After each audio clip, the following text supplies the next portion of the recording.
I'm in a little bit of a pickle here. You see, I was enjoying the sky in my British Spitfire Mark II before getting shut down by an American freedom supplier.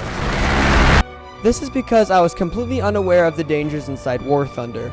This game makes the streets of Atlanta look like a children's playground, and I'm not the only one who suffers from this problem.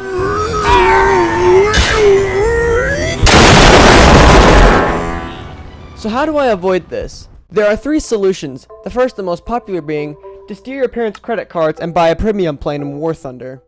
Hey son, I'm gonna go grab the milk. I'll be back in a minute, okay? Alright. Well, he's gonna be gone for a while. The second one is to illegally spread classified military documents and sell them in a Discord server. The third option is to learn the important maneuvers and actually play the game. We will be looking into the third option since it's the most ethical and legal. Let's start with the basics. A roll.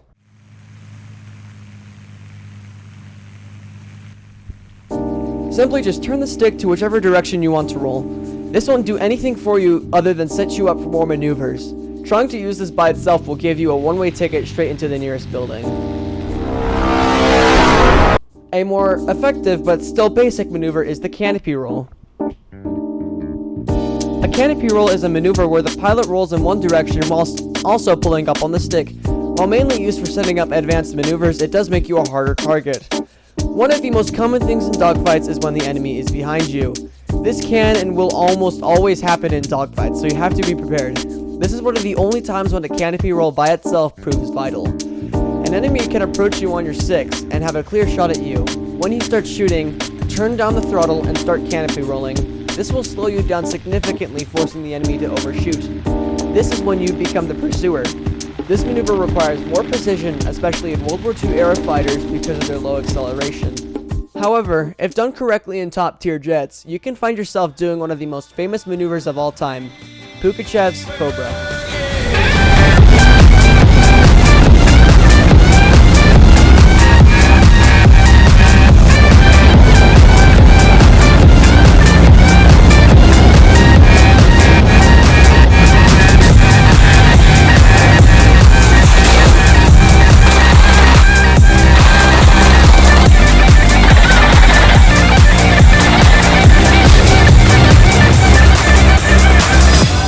Back to aircraft maneuvers, we still have 2 more to cover.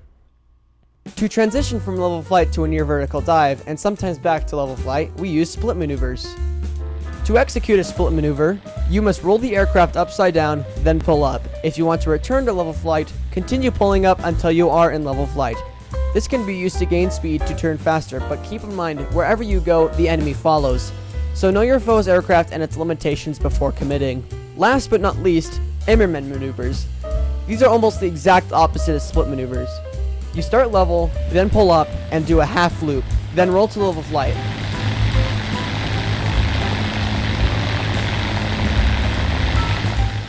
Again, wherever you go, the enemy will follow, so know your enemy's limitations.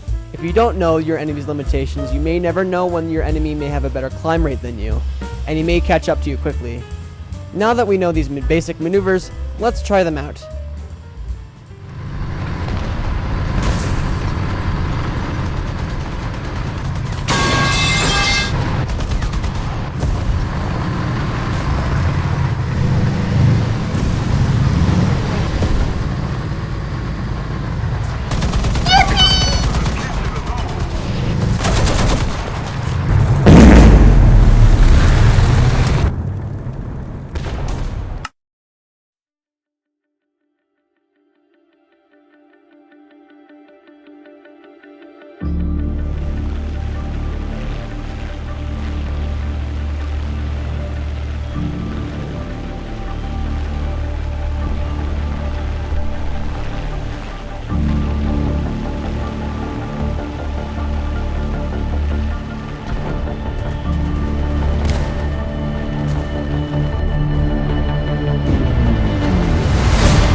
Well, that's all we have for today.